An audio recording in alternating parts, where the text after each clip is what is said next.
If you're in your mid to late 50s or early 60s and feel like retiring anytime soon just isn't realistic, or feel your nest egg isn't where you think it needs to be at this point in your life, well, today I want to show you how things can turn around, especially in this particular age bracket, and how, with the right focus, you may be able to double your nest egg in the 5 years leading up to retirement. This time frame can be one of the most promising windows of your financial life, not a source of discouragement, but of real possibility. I'm Mike Worthington, a partner and financial advisor at Stonebridge Financial Group. I work primarily with hospital and health system employees, helping them navigate the transition into retirement. Today, I want to show you how the 5 years leading up to retirement can have a significant impact on your retirement readiness. So let's get into it. I want to start with what may be the single most important concept in all of personal finance, and that is compound interest.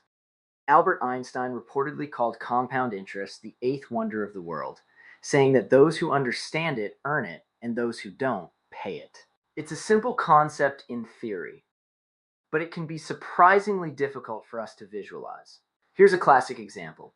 If I offered you $1 million in cash today, or a single penny that doubled every day for 30 days, which would you take? Most people's instinct is to take the million. But if you chose the penny doubling every day, by day 30, you'd have over $10 million.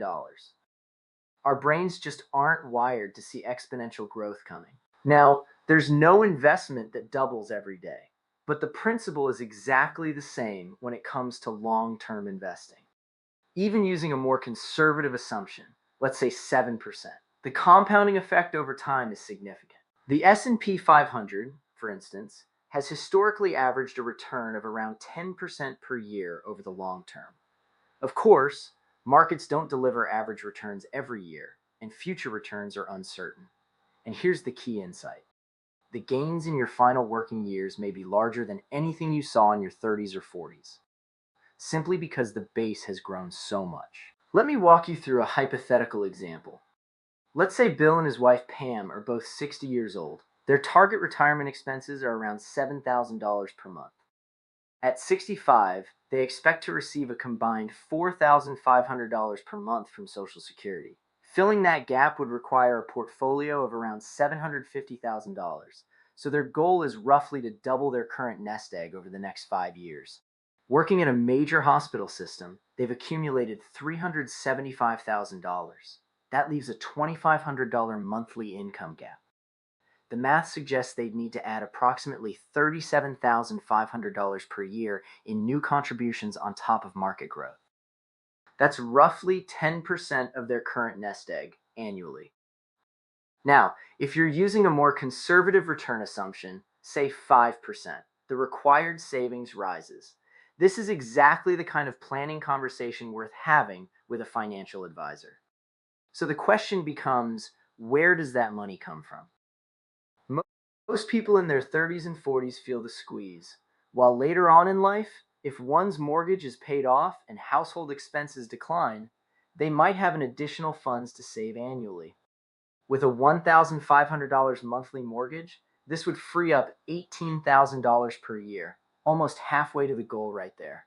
This is where the final few years before retirement can be incredibly powerful. Bill could max out his 403(b) at work, including the catch-up contribution. And if they're between 60 and 63, the IRS now allows an even higher super catch-up of $11,250. Between Bill's contribution and Pam adding a modest amount to her own IRA, you can see how increased savings could begin closing the gap. Now, consider where to put this money. If your plan offers a Roth option, it may be worth it, particularly as IRS rules change in 2026 for high earners. This is a significant change under the Secure 2.0 Act. Real financial planning involves your specific numbers, including pensions, retirement accounts, Social Security, and your risk tolerance. Whether it's Roth contributions, HSA, triple tax advantages, or high leverage saving opportunities, the 5 years leading up to retirement offer some of the best saving potential of your career. I want to leave you with a challenge. Look at your monthly cash flow. Think about which expenses will fall away in the next year or two and where you could redirect that money. If you found this helpful, subscribe for more content on retirement income planning. Thank you for watching, and I'll see you in the next one.